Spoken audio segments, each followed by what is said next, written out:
Hello everyone and welcome back to my channel. My name is Charlene and today we're going to be doing something a little bit different than normal. As you can probably tell from the title of this video and also the fact that we're in a slightly different location. You can see my bookshelves back there that I normally film in front of, but today we're filming from my couch because I'm starting a new video series that I've kind of had in mind for a while, and I realize my channel is oh so old. And so, I've had this idea in my mind for so long. But I started having this idea a little bit before I started my channel and just wasn't really sure when to start doing videos for it, what to talk about, and so on. But I've kind of been feeling a push over the past few weeks to do the first video in this series.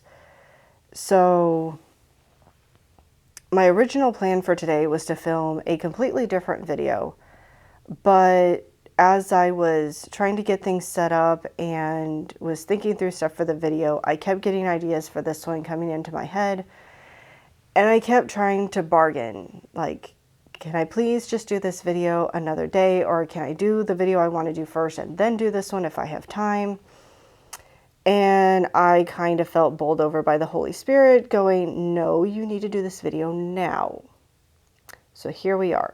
And like I said, I wasn't really sure when I was going to start this and what topics I was going to go over, but I've been feeling led to the topic of Christian fiction, and specifically, I guess you could say, reader expectations in Christian fiction versus what we actually get. And I will have a post up on my channel that will still be up at the time this video goes live in my community post, where you can let me know what your expectations are when it comes to Christian fiction, specifically what you expect from Christian fiction that's above what you would expect from clean fiction. So you can still feel free to leave comments there if you haven't seen it yet. And I will be doing a part 2 of this video at some point where I will be discussing your guys' opinions and your thoughts, as well as hopefully looking into the view from the industry itself, so from publishers, from Christian authors, and so on. So before I get into the topic for this video, you're probably wondering what's up with the title of the series and what's the purpose of this series. So as you can see from the title, the series is being called Let the Coffee Cool. And my thought behind this series is that these are going to be videos that I will put out periodically, maybe once a month or every 2 or 3 months. I'm not sure right now. But they are videos where I want them to just feel like these are videos where you're sitting down with a friend and we're just chit-chatting about a topic, and we get to talking so long that we let the coffee cool before we finally get back to it. So that's where the title came from, and this is a completely unscripted video. I wasn't even originally sure if I was going to get to this video today. Much less did I think it would be the video I would be doing today. So this is completely off the cuff. This is just me sitting and chatting with you. So we'll just see where it goes. But one of the reasons that the topic for this video really came to my mind, and I really feel like it's been laid on my heart recently, is because there was a book that I read in May that was considered a Christian fiction book, and I had quite a few problems with it, especially from the viewpoint of the fact that it was marketed as Christian fiction. And if you're not sure what I'm talking about, I do have a full book review on my channel. You can feel free to check it out. I get a bit ranty in it. But it was Dear Henry, Love Edith by Becca Kinzer. And as far as clean fiction, I do still have some issues with it because there are things about it that I think point to this is not the best relationship, or it's not where the book ends. It's not really looking like a healthy relationship, but I could potentially forgive some of it if it was just labeled as clean fiction. And not forgive it as in I'm okay with it, but I can say, okay, as a Christian, I don't agree with this, but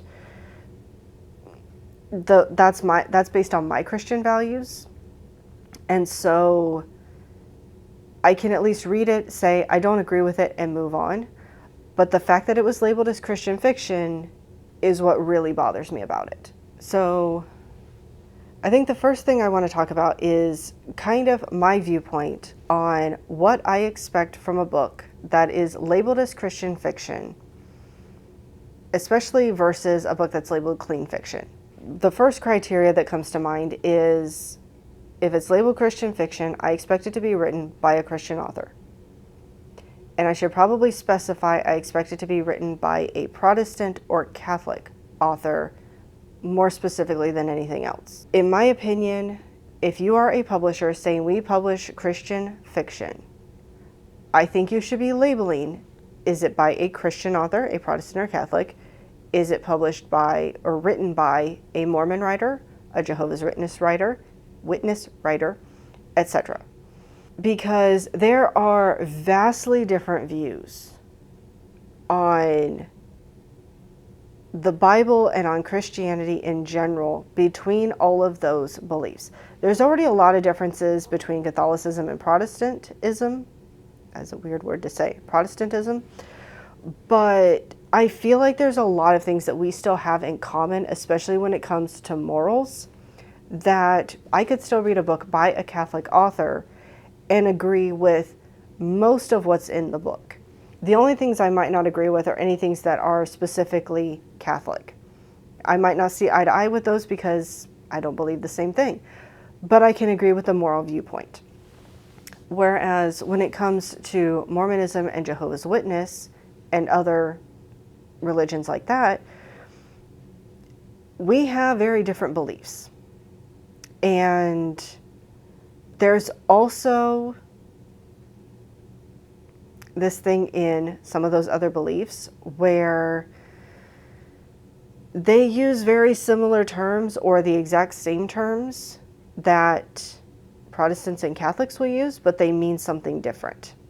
The main one that I can think of is, I don't remember which of the two religions it is now, but one of them, they will say they believe Jesus is the Son of God. But if you delve into their beliefs, what they actually mean is they believe that Jesus was God's first creation, not that he is God.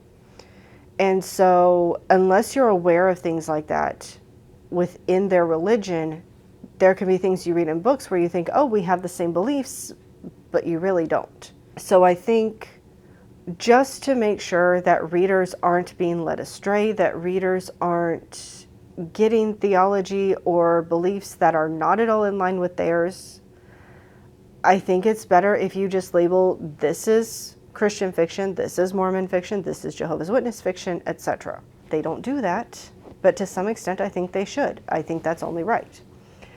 So my first criteria is if it's Christian fiction, it should be written by a Christian writer.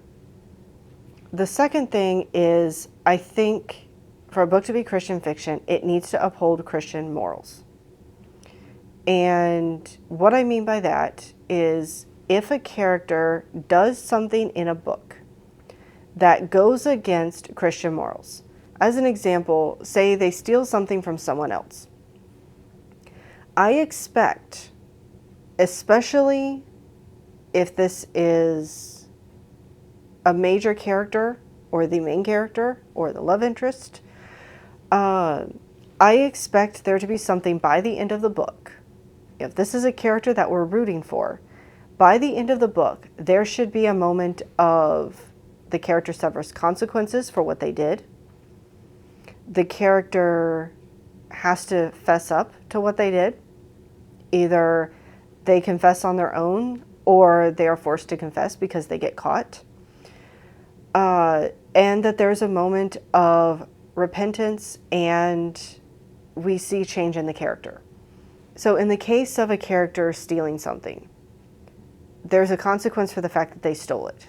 Whether it be they get in trouble because they stole it, or the person they stole it from ends up needing it, doesn't have it, and there's a problem because of it. Or the fact that they stole it, maybe somebody goes after them because now you have something I want, and so they get in trouble for that. There's a moment where somebody finds out, they get caught, they have to admit that they stole it, or their guilty conscience gets to them and they admit that they stole it. And then a point where they're sorry that they did it, and somehow they make it up to the person they stole it from, and we see them actively making decisions to not do something like that again. That's what I expect in a Christian fiction book. If we're going to have a main character, a character we're rooting for, doing something that goes against Christian morals, there should be an arc in there somewhere where they learn their lesson and they change. And unfortunately, I have read a lot of Christian fiction books. Maybe I shouldn't say a lot. I've read some Christian fiction books because I haven't read a ton, mostly because I struggle to find ones that I really enjoy. But I have read some Christian books where that is not the case. A character does something immoral either before the book starts or in the book, and by the end of the book, there's no repentance, there's no call for change, there's nothing. And to me, that's not Christian fiction. If you're not going to hold your characters accountable and have them learn a lesson from it, why was it in there in the first place? And then the third thing I think should be in a Christian fiction book is faith needs to be interwoven into the story. And this doesn't mean a character says a couple quick prayers in the book. Maybe we see them go to church once or talk about going to church once. No. When something good happens, the character is thanking God. When something bad happens or there's a problem, they're going to God in prayer. Please help me with this. Please heal this person. Something. We know that the character is going to church at least somewhat regularly. They're reading their Bible somewhat regularly. Now, if this is a character who is struggling with their faith, we might see where there's times when they're praying, there's times when they're not. Times when they're going to church, times when they're not. Or they might be not praying or going to church right now because they're just at that point. They're struggling a lot, and so they're not doing any of it. Or if the character is not a believer at the beginning of the book, we don't expect them to do that. But by the end of the book, we should see that change, that the non-believer is now a believer. The person who is struggling with their faith is no longer struggling. And if the person was a believer at the beginning of the book, they should still be by the end of the book. And it should be part of their lives. It doesn't have to be preachy. It doesn't have to be over the top. But we at least need to see things in their lives. You know, if they have a problem, a Bible verse that they've memorized comes into their head because it fits the situation they're in. There needs to be enough there that tells us this is Christian fiction. And if you say, well, I had the characters pray a couple times, that's good enough. I've read several Kristen Hanna books. In most of her books, there's a point where characters will pray, or they'll go to church, or they might pull out a Bible. Same with Philippa Gregory, because religion was a very big thing in people's lives back in the time of the Tudors, which is the part of Philippa Gregory's books I've been reading. It doesn't make it Christian fiction just because you see a couple moments where a character says a prayer. Kristen Hanna's books aren't Christian fiction. Philippa Gregory's books aren't Christian fiction. They have Christian characters, or characters who at least have some sort of Christian belief. It doesn't make the books Christian fiction. And also with that, you know, faith needs to be woven into it. It feels like there should be some sort of Christian arc. So an arc of forgiveness or grace or mercy or justice. Something that is very much rooted in Christianity and shows why Christians believe what they believe, why they believe that this is the moral way to live. And, you know, if you're saying, well, in romance books, that might be a bit much, not necessarily. I mean, I've read some books where there is a romance in it, but there's also someone seeking revenge because somebody they knew got killed by a drunk driver. And they want revenge. They want the person to go to jail. So you can weave those things into a story, even if it is a romance. Also, the other thing is, if it's a romance, the relationship should be a Christian romance. And by that I mean it should be clean. It should, again, fit Christian morals. And it should be a reflection of a good and healthy relationship, which is honestly probably why Christian romance, whether it's contemporary or historical, is one of the genres that I struggle the most with finding books I actually like. Because I see too many romances that, to me, I wouldn't expect to see really much of anything different in just clean fiction, in secular fiction. Those are probably the four main things that come to mind right now off the top of my head when it comes to Christian fiction. It should be by a Christian author. It should uphold Christian morals. It should have faith and Christian values woven into it. And if it's a romance, it should portray a good, healthy, moral relationship. And in general, I feel like Christian fiction is for Christians. Generally speaking, if you have someone who's not a believer, especially if there's someone who's adamantly against Christianity, not interested in Christianity, if they see a book is labeled as Christian fiction, they're not going to pick it up.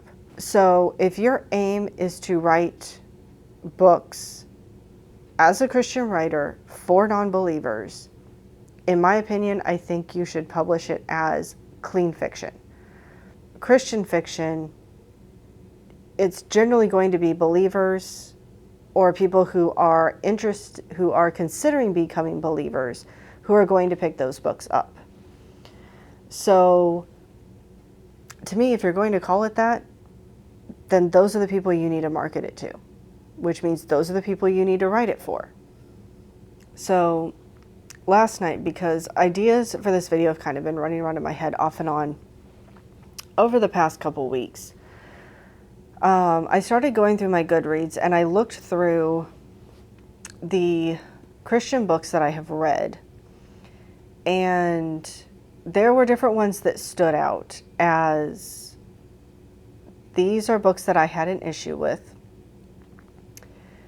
And like I said, I wasn't even sure if I was going to do this video today, but since it was on my mind last night, I think I'm going to close this video out talking about 3 different books I read that are labeled as Christian fiction, but in my opinion, they have things in them that do not uphold Christian morals, do not make them Christian fiction, in my opinion.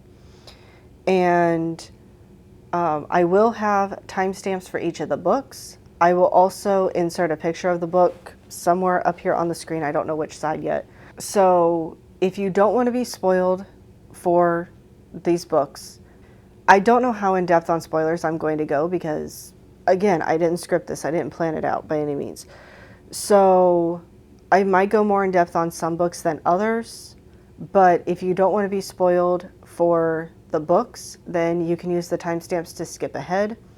If for some reason you're in your car or somewhere else where getting to the timestamps is not so convenient, because I get that. I've been in a vehicle and it's a pain to try to get to timestamps when you're in the car because that's not safe. So if you're in a situation like that, like I said, a picture of the book cover will be on the screen for the entirety of the time I'm talking about that book. So if it's more convenient for you, feel free to just mute the video until the cover of the book that you don't want to be spoiled for goes away. Then you can turn the volume back up, and you can do that for each book as you need to. But I will make sure the image stays up the entire time, so that way you know the entirety of the section in which I'm talking about that book, so you don't get spoiled for it. I'm having trouble remembering one of the books. I remember two of them. I almost have a feeling I've skipped over it. Okay, it took me a little while to find it, but the three books I'm going to be talking about today are Dear Henry, Love Edith, which, like I said, I've already done a spoilery review on, but I'm going to talk about specifically what my issues were with this book when it came to it being labeled as Christian fiction. The second book I'm going to be talking about is Change of Heart by Courtney Walsh. This is the second book in a duology, but nothing I'm going to talk about would spoil the first book because they're more companion novels. There's really no overlap between the books except the two main characters from the first book show up in the second book. That's about it. So there's no spoilers for Paper Hearts, but there probably will be spoilers for Change of Heart. And the third book is The Mistletoe Countess by Pepper Basham. Okay, so Dear Henry, Love Edith. Like I said, I did a full review on this book, and I did in that video talk about the issues I had specifically with Henry. Didn't have so many issues with Edith, but I did with Henry. And I talked about them just in general, why I had the issues that I did, but like I said, this time I want to talk more from the standpoint of this is labeled as Christian fiction. So again, spoilers coming. If you don't want to be spoiled for this book, timestamps are down below, or you can mute the video. So in this book, as I talked about in the review, we have a point where Henry's current girlfriend goes to Chicago for a job. And while she's gone, Henry and Edith start fake dating in order to try to get rid of a guy, like convince him that she has moved on, she's with someone else, get this guy who wants to marry her away from her. She doesn't want anything to do with him, so they're just trying to get rid of him. But they do kiss a couple times, and Edith even asks him at one point, what about this girl I saw you with? Are you and her together? And he says, no. We were dating for a while off and on, but we've broken up. I wouldn't have kissed you if we were still together. But the thing is, when she leaves for Chicago, she says, while I'm gone, let's take this time apart to think about our relationship, decide where we want to go from here. And she leaves. He feels like he wants to break up with her, but when he eventually does break up with her, he's actually surprised she says she wants to break up with him because he thought that she wanted to marry him. So when he's kissing Edith, he knows he wants to break up with Angela, but Angela doesn't know that he wants to break up with her. And he lies to Edith about it. And the biggest reason I had such an issue with this is that by the end of the book, as far as the reader is told, he never tells Edith about Angela. He never tells her the truth that we actually were dating, we hadn't officially broken up. You know, I lied when I said that we had. None of that ever comes up. And to me, if this was truly a Christian fiction book, the fact that he technically cheated, and some people might argue, well, she was cheating on him, so she had wanted to break up, he had wanted to break up, it was all but over. But to me, it's an integrity thing. Because he knows he wants to break up with Angela, but he also knows he hasn't told Angela. And like I said, he's actually surprised when Angela says she wants to break up with him. So, as far as he is aware, Angela still thinks they're dating. Angela wants to marry him. So it doesn't matter that he wants to break up with her. He lied to Edith. I guess by omission, he technically lied to Angela because he didn't admit to her that he was seeing Edith. She admitted that she was cheating on him, but he didn't admit that he was cheating on her. And in my opinion, if this was truly Christian fiction, the way the story should have gone is it should have come up at some point that somehow either Edith should have found out or Henry should have admitted that he lied to her, that he was still with Angela at the time and he hadn't been completely honest with her. but he should have admitted it, or it should have been found out. There probably would have been a falling out between him and Edith, because we already knew that her late husband had cheated on her, and she'd found out about that before he died. And then if the two of them were going to end up together, there should have been a point where we get to see that he is trying to be better, trying to be different than he was. He's trying to be more honest with her, and they end up together because he is being a better person. And I think it would have worked out, because of the fact that she did go to South Africa, I think it would have worked out perfectly with the storyline if she found out right before she was supposed to leave. Like, if she was actually considering staying in the small town instead of going to South Africa, then found out the truth, and we had a whole blow up between the two characters. She's mad at him because he lied. You knew my husband had cheated on me. I asked you, I wanted you to be upfront. You weren't. Why? And so on. And she decides, nope, I don't want anything to do with you. I'm going to South Africa like I was originally planning. And then we get 6 months later, and during the time over those 6 months, Henry does things to, one, actually try to make himself a better person. Not just try to win Edith back, but actually try to make himself a better person. And then maybe actually shows up in South Africa, maybe tries to do some work there, whatever he needs to do to show Edith, I am changing, I am trying to be better, I do still want to be with you. And if she sees what she wants to see or needs to see, then they can end up together. However that would end up working out, if you want it to work out, then he needs to prove that he's a different person. And we don't get any of that in this book. And that was the biggest reason I had such an issue with Henry in this book, is because it's labeled as Christian fiction, and the things he does that are wrong never come to light, are never addressed. They're just swept under the rug. So the second book that I had an issue with was Change of Heart by Courtney Walsh. And I've heard a lot of people rave about Courtney Walsh. I read Paper Hearts by her. I really enjoyed the book. I read Change of Heart by her. I didn't care for the book. So I have very mixed feelings. And these are two books that are part of a duology. So I feel like I probably could read some of her other books and be okay with them. But I was not okay with the romance in this one. So again, the cover is somewhere on the screen. If you don't want to be spoiled for this one, use the timestamps or mute the video, please. So in this one, I don't remember the names of the characters anymore, but we have the two main characters that we follow. And ultimately in this book, I did not want these two characters to end up together for two reasons. One, it was not a healthy relationship for him. He had been pining after the female main character since she moved to town and they were in high school together. She ultimately dated and married his best friend from high school. They had been married for 10 or 15 years at the time the story starts. And during all of this time, he has still been pining for her. Even though she's taken, he's still pining for her.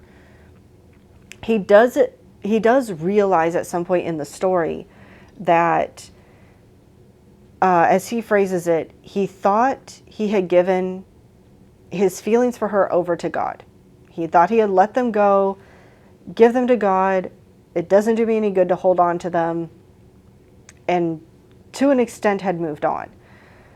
That was what he kept saying he was doing, but he realizes at some point in the book that he never actually gave it up completely. He still held on to it. And I appreciate that she put in the book that he realized he had never actually let it go. Let it go. I did not mean to say that like, what's his name? Chief Bogo. So let it go. It's kind of how it came out though. Unfortunately, he still ended up with her. And the reason why I don't think this is good for him is because he had tried to be in other relationships over the years. But they never worked out because basically boils down to none of the women measured up to her. And he hadn't even really seen her that much or spent that much time with her since she got married, because he was kind of rude to her to try to get distance between them, to make it easier for him to move on and not have feelings for her. She never knew why he acted that way, but that was his reasoning. Like, if we're not friends, if we're not constantly in contact, then it'll be easier for me to just move on. And he thought it'd be better for both of them, which he may not be wrong in that regard. But I'm not sure it was the best way to handle it, but he may not have been wrong. However, like I said, the other girls that he dated, they weren't working out because ultimately the girls weren't her. And with as little time as he had spent around her in the last 10 to 15 years, in my opinion, by the time the book takes place, he's not in love with her. He's in love with the idea of her. And if the book was realistic, more realistic, and I realize we suspend our disbelief for books, but if the book was being more realistic, he would have realized by being around her that even she doesn't measure up to this idea that he has of her. And for him, I think what would have been better in this book is if he did spend time with her, realized, yeah, she's a good person, yeah, she's nice and everything, but she has flaws that I didn't know about, and she's not perfect, and I had this idea of what she was like, and it doesn't match up with reality. And then he's able to just let her go and let that idea go. And there was a woman that he was dating for part of the book that if she hadn't turned out to be using him, I think it would have worked out really well in the story if, realizing that the main female character is not the ideal person he thought she was and is able to let her go, if he had ended up with the reporter. Or at least if he had continued that relationship just to see where it goes. And because honestly, to me, it's like if you're pining after somebody for that long, the person you're in love with isn't that person. They're never going to measure up to what you have in your mind. And I just don't think it's healthy. The second reason I didn't want them to end up together was on her end, but it was because of him. Because we find out in the book about all of her husband's cheating that goes back to when they were dating, and all of it that was going on while they were dating and engaged, and probably very early on when they were married, the main male character knew about. And he was even helping covering up a lot of it. He was even helping cover up a lot of it. I did not say that correctly.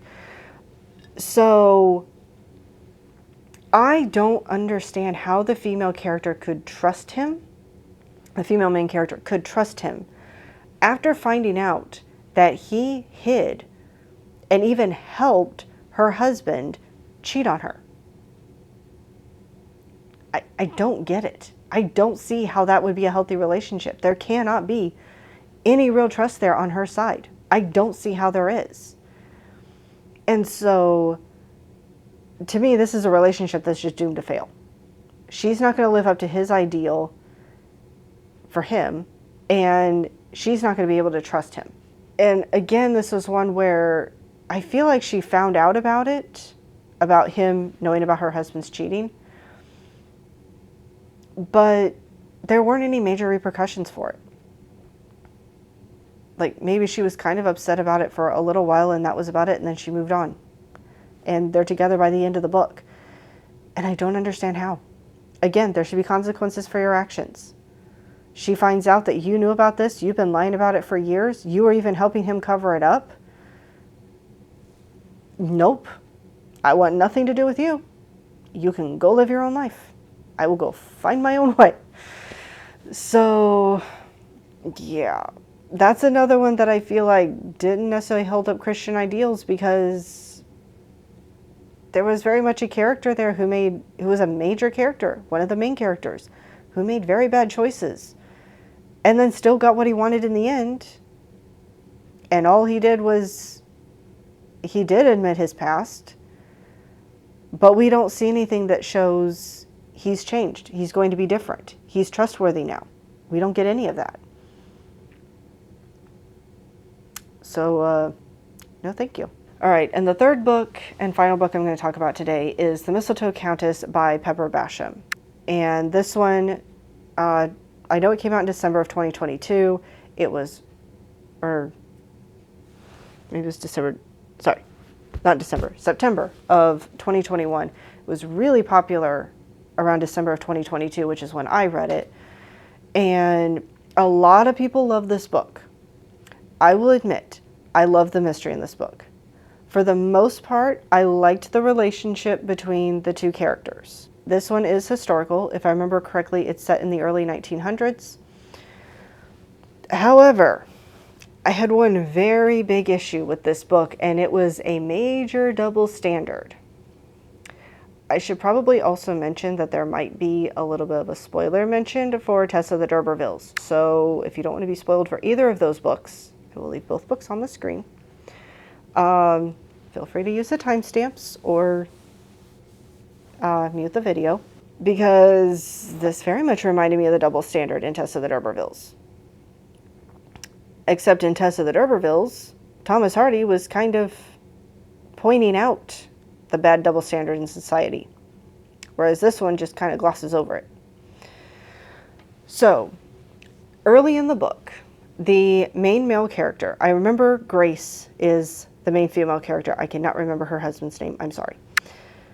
But the main male character, he is betrothed to Grace's sister. And Grace and her family come over. They're going to be there for it. They come over from the U.S. to the U.K. They're going to be there for 2 months up until the wedding.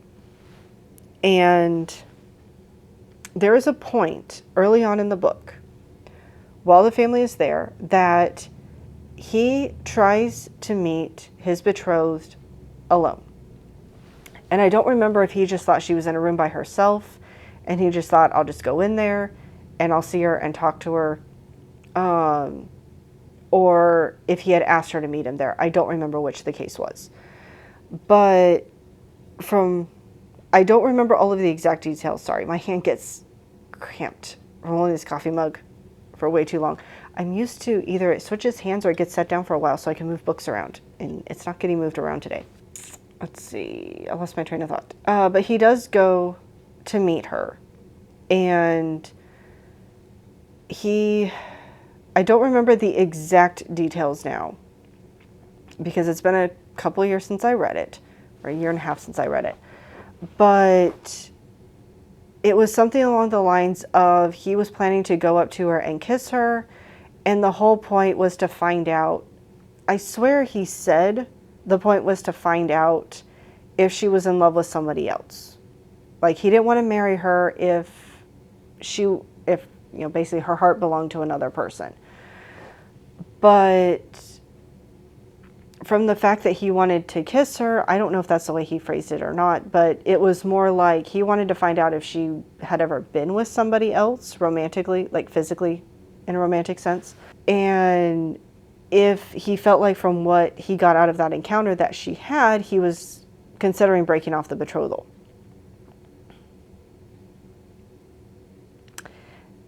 And then later in the book, I had a major problem with his character, because this is the spoiler part. So if you don't want to be spoiled, please leave. Or I should say skip ahead. Don't leave. You don't have to leave the video. Just skip ahead. But he ends up telling Grace that we knew there was something from his past from earlier in the book. But he tells Grace that he had a relationship with another woman. And now my phone's making noises. He tells Grace that in his past, he had a relationship with another woman. From what we gather in the story, it was kind of, she just used him. She pretended she really wanted to be with him, but it was, I don't know if it was more of a trophy thing, like to say, I got him, or just for fun for a short period of time. I don't remember which, but she basically used him for a time. And but then she ended up having a child with him. And the child has been left in the village. But yeah, he was concerned that Grace's sister had been romantically intimate with somebody in her past and was potentially going to call off the betrothal for that. But then we find out that he's been romantically intimate in the past and even has a child to prove it. And Grace apparently completely misses this because she's just like, oh no, the child shouldn't be living in the village. She should come live in the house with us and I'll be like a mother to her. Did you forget what he was going to do to your sister? He was going to break off the betrothal if it turned out that she either was in love with somebody else, which he was still somewhat pining for the woman who had left him up until his marriage, or if she had been romantically intimate in the past. And I feel like he said one, but the way he was acting said another, but I don't remember for sure now. And yeah, Grace completely blew past that one, didn't catch that. But I did. And the fact that that double standard was just never addressed really, really bothered me. Because I'm sorry, you can't say, I had a child with somebody else, please be understanding and forgive me for what I did in my past, but then basically have a zero tolerance for somebody else who may have potentially done the same thing. Nope. Like I said, I was getting major flashbacks to Tess of the D'Urbervilles between Tess and Angel. And like I said, from what I understand in that book, Thomas Hardy was making a commentary on the double standard of the time. It was the whole reason for putting it in the book. Literally, their confessions are made back to back. They're in the same scene. So the reader very clearly can see the double standard. There's no missing it because there's this huge gap in the book. Apparently there's a huge gap in the Mistletoe Countess because we kind of wanted you to forget about that one. And if I remember correctly, that's not ultimately why the betrothal gets broken off between the main male character and Grace's sister. I don't remember the actual reason, but that was the reason that he was potentially going to break it off. Okay, at this point, I've been rambling for about 45 minutes. I don't know that the footage will be quite that long, but that's how long I've been rambling for. So I think that's probably long enough for this episode. Again, if you go to the page in my community tab, there is a post. I don't know how recent it will be at the time this video goes up. It might be the first post, it might not be. But there is a post in my community tab where I am asking you guys, what are your personal expectations when it comes to books being labeled Christian fiction versus clean fiction? So if you haven't already, please feel free to leave your comments on that post. I will be doing a part 2 to this video where I'm going to look over your post and go over your guys' thoughts and ideas. And I'm also going to try to be looking into what the industry says that they consider Christian fiction, how they differentiate, and that will be publishers, authors, etc. So I don't know when part 2 will be coming out.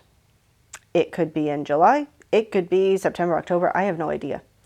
But I will be getting a part 2 out at some point. So please feel free to leave your comments there. And I don't know about you guys, but my coffee's definitely cold by now.